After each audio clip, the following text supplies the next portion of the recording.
Aujourd'hui, sur le net, la toile américaine se mobilise aussi en vue des autres scrutins qui auront lieu le jour de la présidentielle.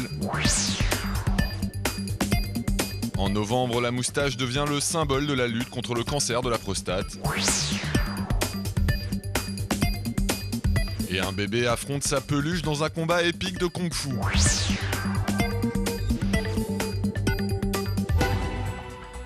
Le 6 novembre, les Américains vont voter pour élire leur président, mais de nombreux autres scrutins se tiendront en même temps. La Chambre des représentants notamment sera entièrement renouvelée, tandis que 33 des 100 sièges du Sénat vont être remis en jeu mardi prochain. Et au niveau des États, une avalanche de référendums a également été organisée sur des sujets aussi divers que variés. Les électeurs des États du Maine, du Maryland, de Washington par exemple, se prononceront ainsi sur des propositions visant à autoriser les mariages gays. Une question qui divise depuis des mois les partisans et les opposants à l'union homosexuelle dans ces États, mais aussi à travers tout le pays. Un vote populaire sur la légalisation totale du cannabis se tiendra également dans 3 États, à l'image du Colorado. Une mesure qui, d'après ses supporters, permettrait au pouvoir public de récolter d'importants revenus en taxant la marijuana, mais qui pour ses détracteurs pose un problème de santé publique.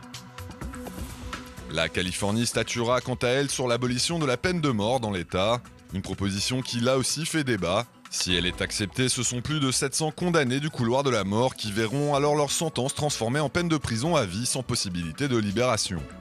Enfin, plusieurs référendums auront aussi lieu en Floride, l'un des États clés du scrutin présidentiel.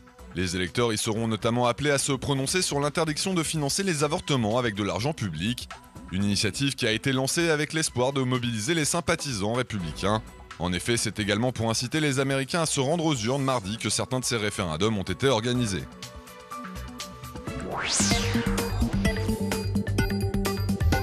Inciter les hommes à se laisser pousser la moustache en novembre pour la bonne cause, c'est l'objectif poursuivi chaque année depuis 2003 par les créateurs du mouvement Movember, une contraction en anglais des mots moustache et novembre, qui cherche ainsi à attirer l'attention des internautes sur le cancer de la prostate et plus généralement sur les maladies qui touchent les hommes. Une initiative née en Australie qui se décline désormais dans de nombreux pays à travers le monde et qui rencontre un succès grandissant. À titre d'exemple, la page Facebook américaine du mouvement compte plus de 42 000 supporters, la britannique près de 60 000 et la page canadienne un peu moins de 40 000. Et les créateurs de Movember utilisent tous les outils à leur disposition sur la toile pour toucher le plus large public possible. Un compte Twitter a ainsi récemment vu le jour, mais aussi une chaîne dédiée au mouvement sur YouTube. On y trouve des dizaines de vidéos de soutien à l'initiative, mais aussi des clips décalés souvent très amusants dont l'objectif est de faire prendre conscience aux hommes de la nécessité de se préoccuper de leur santé. Une opération annuelle qui focalise son attention sur des maladies qui ne touchent que les hommes et que les femmes sont bien évidemment invitées à soutenir elles aussi, en portant par exemple de fausses moustaches, ou encore en supportant pendant un mois, comme dans cette vidéo humoristique, les irritations provoquées par les baisers moustachus de leurs compagnons.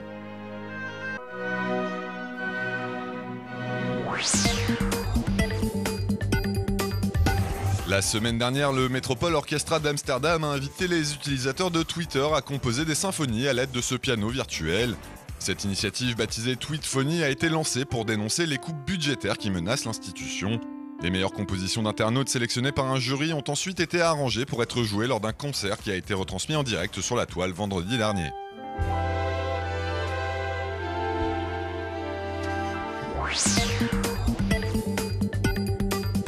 Soumettre le style des passants au vote des internautes, c'est le principe de Style Blaster, un blog de mode où sont diffusées en temps réel des photos prises par une webcam qui donne sur une rue d'un quartier branché de Brooklyn à New York. Une manière de mettre en valeur des looks originaux qui n'auraient pas forcément trouvé une place dans les magazines. Seul problème, les piétons sont photographiés à leur insu, ce qui soulève des questions à propos du respect de leur vie privée. Faire s'affronter dans un combat de kung-fu sans merci un tout petit garçon et son dragon en peluche.